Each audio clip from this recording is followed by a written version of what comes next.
Right. So now we're going to be starting. All right, let's give it a few seconds, and then we'll make a start. How's everybody? We all doing good?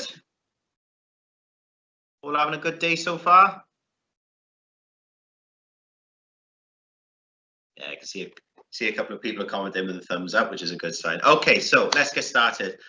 My name is Coach Grant. I work for Hamilton Aquatics, and I am the club swimming coach in GEMS Wellington International School in Al Sufu.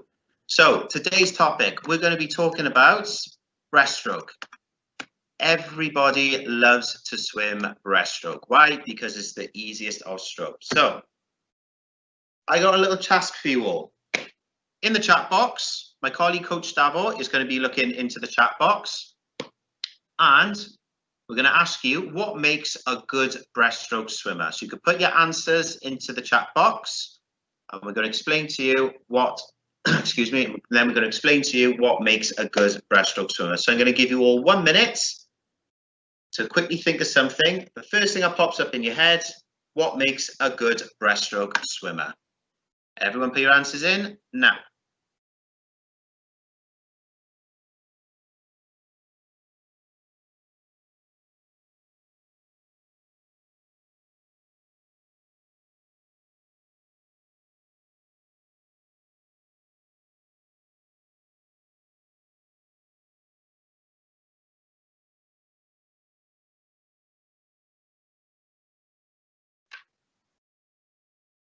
So that's 30 seconds gone.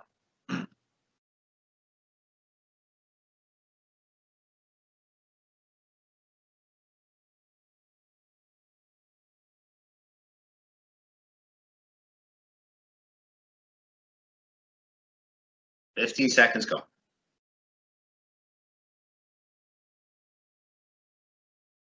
So now we're into the final 10.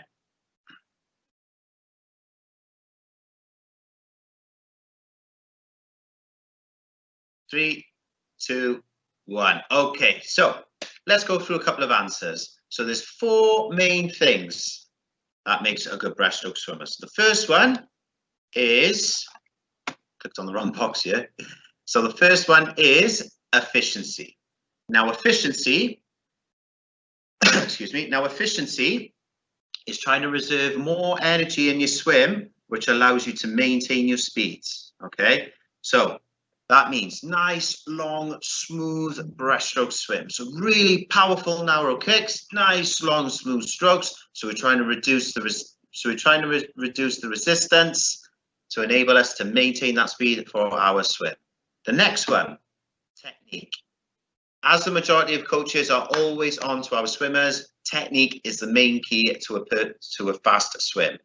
If you jump in the pool and you've got rubbish technique, so say for example in breaststroke, you're trying to lift your head all the way high and you're looking at the sky to take a breath, you're going to add a lot of resistance, so therefore it's going to slow you down. And to add to that as well, guys, you're going to be wasting more energy. So you're going to get tired a lot quicker through your races. So if we keep on practicing our technique, it will allow you to swim a lot more faster at a smoother pace. Next one, timing.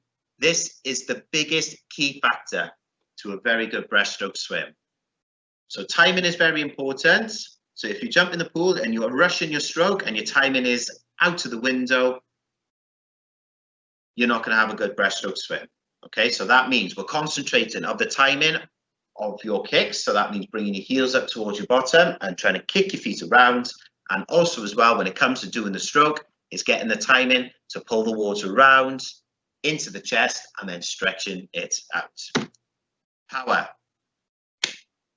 Breaststroke is a leg dominant stroke. If you've got really good strength or a good amount of power, you'll be able to increase your speed through the water. Now, on to the next one, the common themes. As we just explained to you earlier on, they are some of the key factors of what makes a good breaststroke swimmer. So this one, we're talking a little bit more about the body position. So first one is your torso. Now, when it comes to swimming breaststroke, the torso needs to be riding high on the surface of the water. Ideally, your hips needs to stay fixed when you're traveling through the water. If you find that your hips are bouncing through the water when you are doing your breaststroke, you're going to slow yourself down. It's going to create a lot of resistance in your core area. Head position. So when it comes to your breathing on your breaststroke, when you come to lift yourself up to breathe, your neck needs to be really, really flat, because the higher up that you lift your head, again, it's going to cause your hips to drop under the water. The deeper it is, the more resistance, again, that you are going to, excuse me, the more resistance that you're going to be creating, and it's going to be harder for you for your breaststroke swim. So when it comes to doing breaststroke, guys, all we're doing when we lift ourselves up, we're trying to keep our neck as flat as we possibly can as we come out to the water, and even as well as you're pressing forward, you keep your neck flat as you're going down through the water. Breathing. So when it comes to breathing, you got to make sure that there's very, very, very small movement with the chin. And what I mean is, pull yourself, and then as you lift your head up to breathe, the most common mistake that everybody makes on breaststroke, lifting the head up way too high, and therefore all the resistance, all the water is going to hit them in the chest and it's going to slow them down. So all the momentum is coming from your pull, which allows you to lift up, but all we're doing is lifting our head up just a tiny little fraction, and then we're looking forward to the eyes. We breathe in, and then as you go to push our arms down, your chin drops down slightly as you're going into the water to allow you to maintain that strong body position when we're traveling through the water. Speaking of body position, this is the next one. Back and your torso must remain flat at the surface of the water the whole time, even as well when it comes to doing the arm stroke. Now, what most people do when it comes to doing the breaststroke arms, as they pull in the water, they are dropping their hips and their back as it's going under the water, and all it's going to do is just going to slow you down. So we need to make sure that our core is nice and tight every time we go to pull the water around, even as well as we go to lift ourselves up, because this will help to keep our hips and our back flat at the surface the whole time when we're doing the breaststroke swim. As it says at the end of the back of that piece, if there's too much vertical motion, so that means you're lifting yourself up way too high, you're going to be wasting your energy, and not only that as well, you're going to be increasing your resistance. So this is why we always say on breaststroke, you need to be as flat as you possibly can on the surface of the water, even when you're using your arms to pull the water and when it comes to breathing. So keep yourself flat at the surface, not trying to lift yourself up really high to cause your body to drop under the water. Okay, next one. As we all know, this famous swimmer is Adam Peaty. Now, Adam Peaty is the current world record holder for the 100 meters breaststroke, and his time for the 100 meters breaststroke is 56.88 seconds, and that is what we call fast. So, what makes Adam Peaty so fast at breaststroke that he's going around smashing world records left, right, and centre? Keywords are around the picture: power, low stroke count, high body line, narrow kick in, fast recovery, and also a strong kick. So first one is going to be power. Now, Adam Peaty has got a ridiculously strong legs and upper body. So when it comes to doing the kick, because his legs are so strong, he is able to push all that water really hard, and he's traveling through the water as quick as he can. And not only that as well, when it comes for his upper body, he is able to hold very little water, and he's lifting himself up but still keeping himself low underwater for when it comes to using the arms. Low stroke count. Now, this can be mixed up.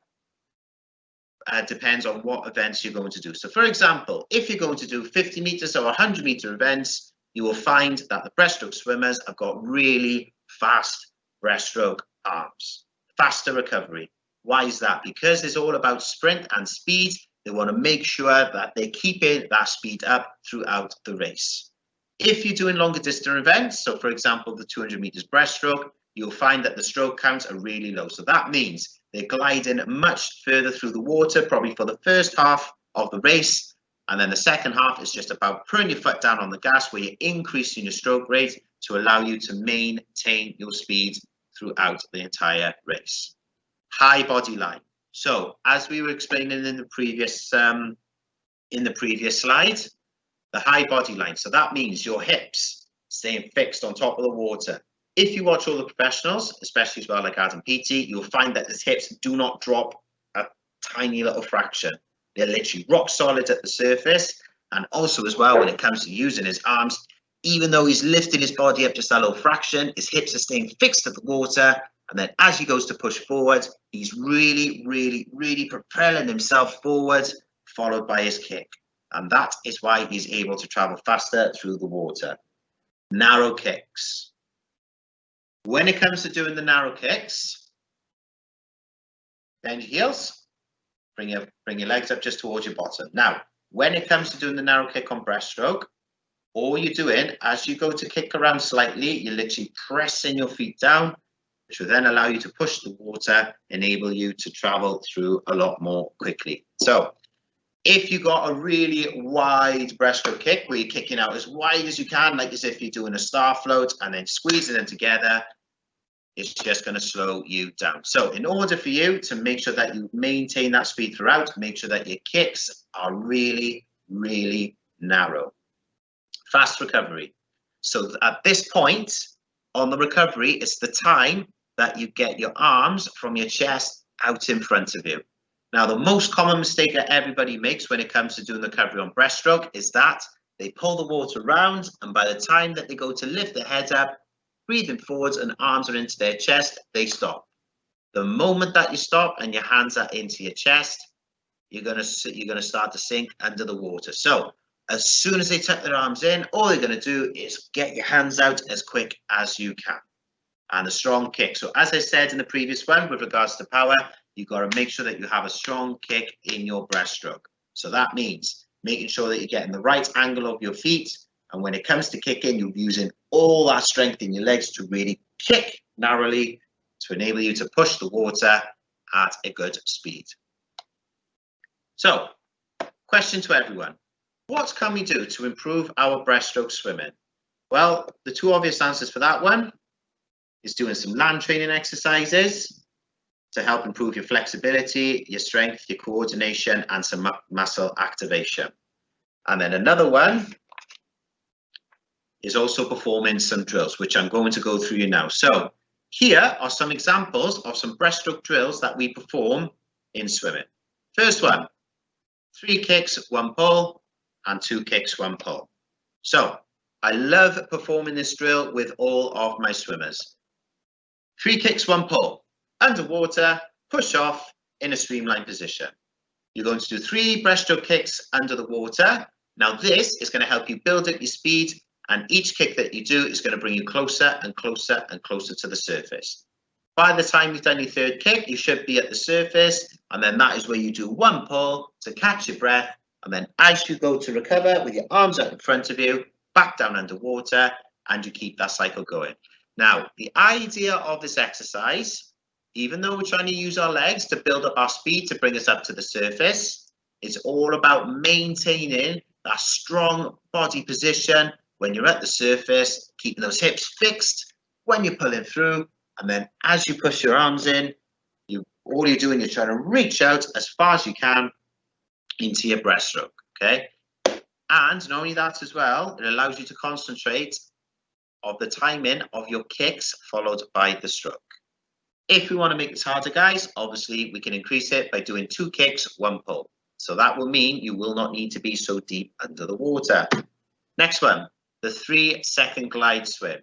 Basically what this is, you just swim in breaststroke as you normally would, but once you've completed your stroke and you push your arms out in front of you and then you kick your legs, you're going to glide for 3 seconds. So all this is about is trying to hold that strong stream, that strong breaststroke position under the water for 3 seconds. Most people, when it comes to doing breaststroke, they rush it. So they go stroke, kick, stroke, kick. No, you got to make sure that you're getting a 3-second glide at the end of your swim. Okay, so that means as you push your arms forward, you kick your legs around on your breaststroke, hold it for 3 seconds. This is just to see if we can maintain that speed as we're gliding through the water. And one last exercise that we normally do, and I love performing this one, is the skull and kick. So we start off by doing the small skull with the breaststroke kick. So what that means is you're on your fronts, arms by your head, hands in 11 position. First one is the small one. Now, as you go to draw your heels towards your bottom on your breaststroke kick, you're going to push your hands away slightly, which is going to cause your body to bounce up slightly out of the water. As you go to kick your feet around, that's when you bring your hands back together. So this exercise is all about concentrating on the timing and the connection from your kick into your stroke. Okay, so heels up, press the water away, and then as you bring your hands together, kick around. Obviously then we just increase, how can I say this? So this can allow us to go into the medium pace. So that means we do a wider pull, and then the full one then, that is when you pull the water into your chest, and then as you press forward, head goes down. So the focus points of each of these drills, as I've explained to you, is all about maintaining that strong body position on your breaststroke. Keeping those hips fixed at the surface of the water, and not only that as well, it allows us to concentrate on the timing and the connection of your kick to your stroke. Next one, land training exercises that we perform, land training exercise that we perform for our swimmers. Now, in this picture, this is a Russian Olympic swimmer, and this is Yulia Efimova. I hope I said that correctly. Okay, so with Yulia, she has won a bronze medal in the 200 meters breaststroke in 2012. And then 4 years later, in 2016, she won a silver in both the 100 and the 200 meters breaststroke. So in this picture, Yulia is demonstrating how strong her core is. All right, so as you can see, perfect body line position right there. Her hips and her chest are in line, arms are really tight with the head, hands are squeezed together, and as you can see, because her core is so strong, she's able to keep herself at that flat position as she's hanging off the edge of a kitchen unit. So many core exercises that we perform. First one, the plank. Now with the plank, this is all about your core stability, okay? So this is all about seeing how tight you can keep your core in. So when it comes to doing the plank, as you can see in this picture over here, the hips, the chest, and the legs are at a perfect angle. Core is nice and tight, and she's able to hold that for a good period of time.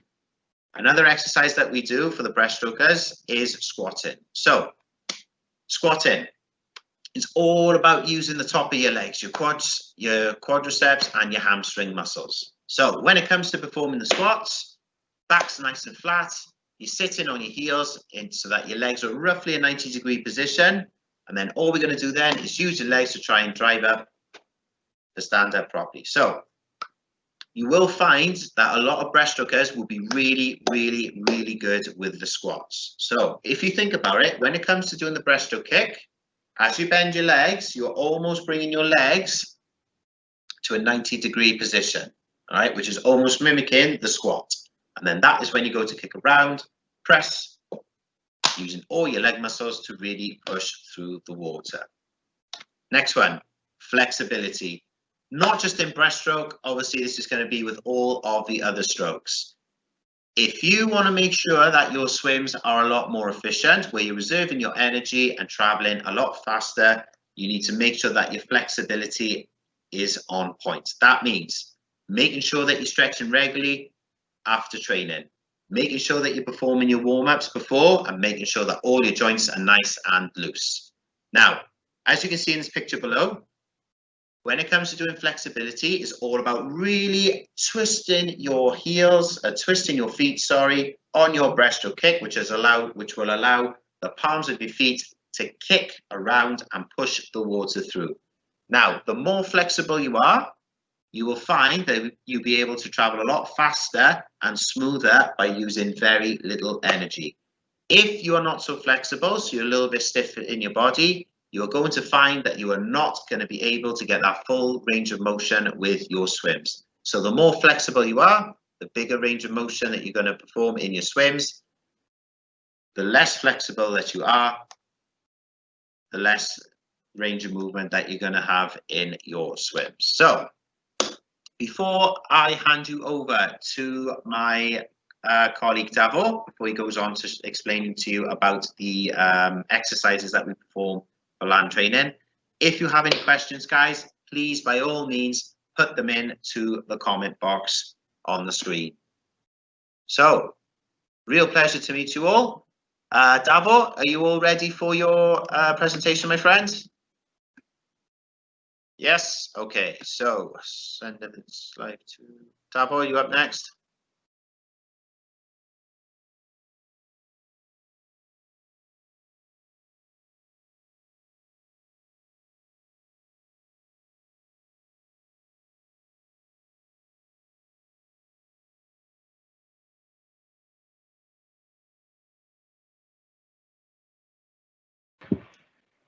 Dawa, you need to unmute your microphone, please. Okay, sorry guys, didn't realize that I was on mute. So for those who doesn't know me, my name is Coach Dawa. I'm working alongside with Coach Grant, but on a different location. One of those is Southview School in Remram, and the other one is Ranches Primary. For today's session, I will take you through through a couple of exercises that you're gonna do on your own. I'm just gonna go and give you key points that you need to follow to make sure that you do quality ones. So the goal is to make sure that all of the exercises are done with quality, so you don't have to worry about the quantity. We're gonna have 4 of them for today, which are gonna be squats, jumping squats, bunny hops, and then the last one is plank. I'm gonna share the screen so you can see as well.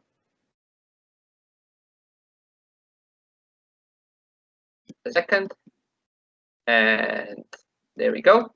So the first thing that we all need to do before we start any exercising is making sure that you are all warmed up.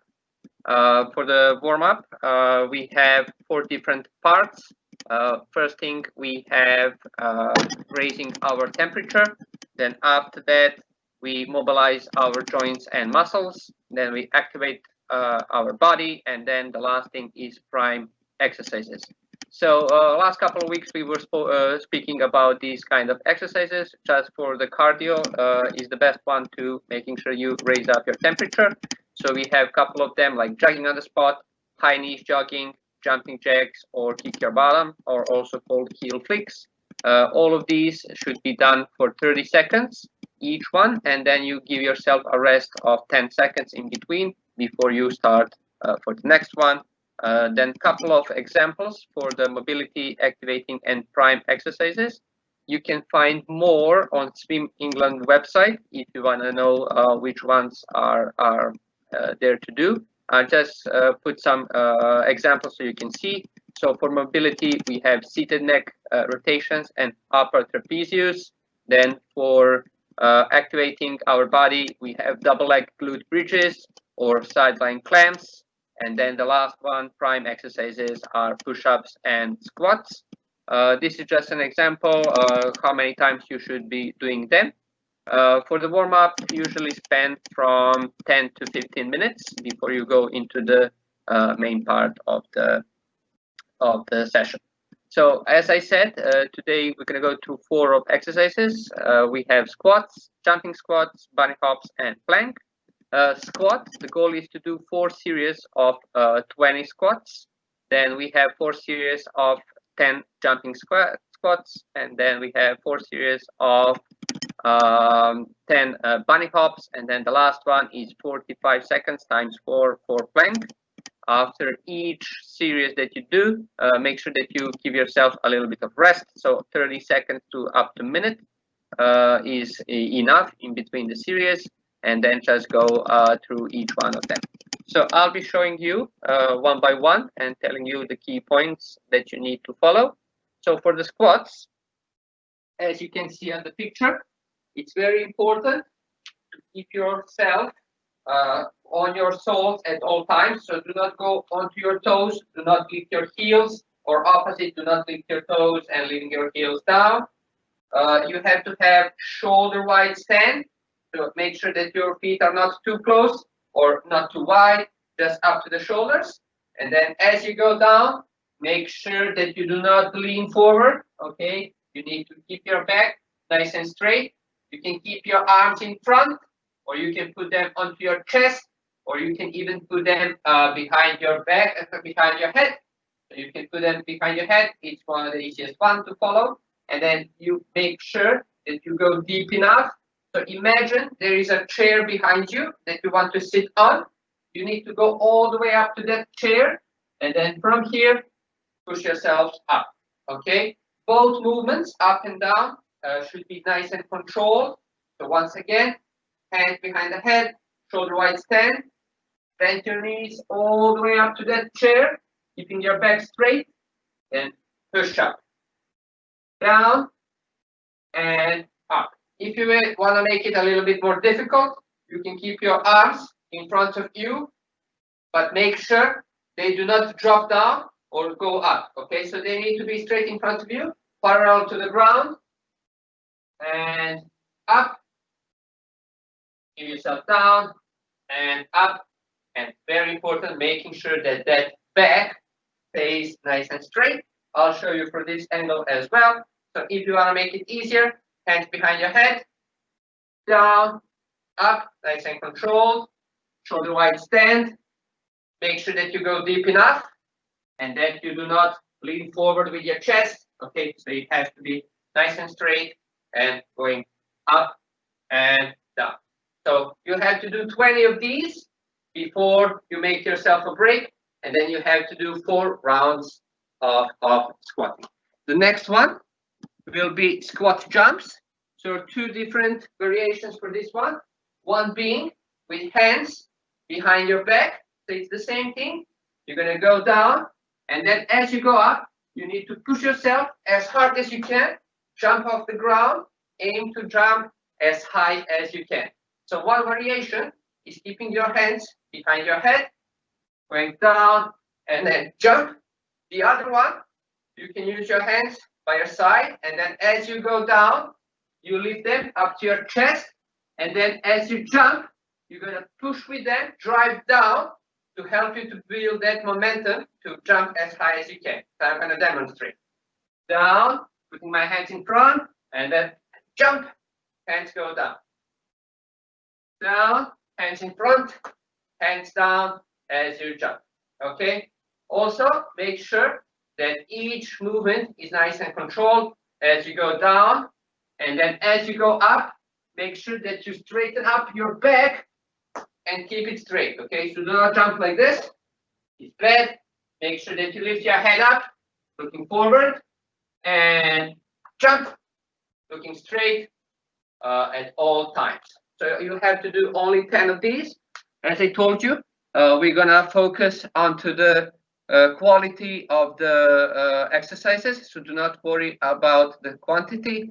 After you learn how to do them properly, then we can increase the number of repetitions. The third one, some of you already know this, because if you with us a couple of weeks ago, I was explaining, but I'll do it again. Bunny hops. For this one, make sure that you have plenty of space, that you're in safe surroundings, because we need to jump high and then as further as we can. As you can see, I do not have a lot of space, but I'll try to utilize. So for this one, as you bend your knees up to 45 degrees, you're going to push your hands behind, and then as you jump, you're going to bring your arms up and then jump as further you can, and then going down, making sure it's nice and controlled on the way down. So I'm going to show you. So bend your knees, push your arms up, jump as far as you can, and then land. Okay, making sure that that landing is nice and controlled. So if you jump further, do not do like a couple of steps forward. You need to stop at exact same place where you landed. Okay, so once again, jump, bring up, nice and controlled. Then you can turn around, go for the next one, jump, push your hands up, and then nice and controlled all the way down, keeping your body nice and straight. Okay, and then the last one that we have for today, probably the most difficult one. This one helps us to build our core muscles. There are a couple of different variations for the plank, but we're just gonna cover the basic one. So as you can see on the picture, her body is nice and straight, starting from the toes and the heels all the way up to your head. What you need to do, get prepared for your plank position. You're gonna go onto your forearms. Your head has to be in line. Then you're gonna slowly go onto your toes, and then your hips should not be too low or not too high. Okay, so everything needs to be connected in one line, making sure that we engage all of those core muscles. And then for 45 seconds, usually if you're a beginner at this, after 10 or 15 seconds, you're gonna start to shiver, but try to maintain it, this position, through the whole 45 seconds. And again, do not drop your hips, do not push them up, keep your hands nice and still, and making sure that your head is in line, looking straight down, because if you look up, your hips are gonna fall down. If you look towards your toes, your hips are gonna go up, okay? So make sure, nice and controlled, 45 seconds, and then slowly go down. Take some rest. I'm gonna show you from this position as well. So once again, just on your forearms, head in line, looking down at the bottom, body straight on your toes. Do not bend your knees. So they have to be nice and straight at all times.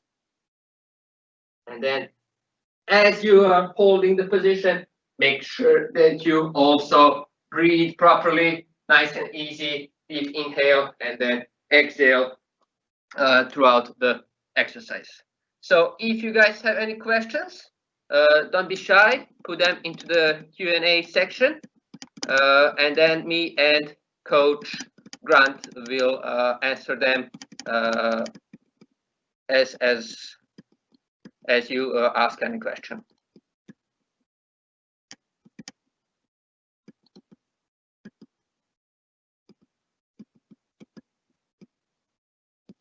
I'll give you a couple of more seconds. So I'll give 30 more seconds to see if anyone has any questions. If not, we're gonna finish it here for today. And then hopefully we will see you in the next session. It might be some other coaches, but don't worry about it. They're also good ones, so make sure that you attend those as well. Okay, so if there's no question for today, thank you guys for joining in for today. My name is Coach Dawa. Coach Grant was the one that told you about the breaststroke, and we will see you in the next couple of sessions. Bye-bye.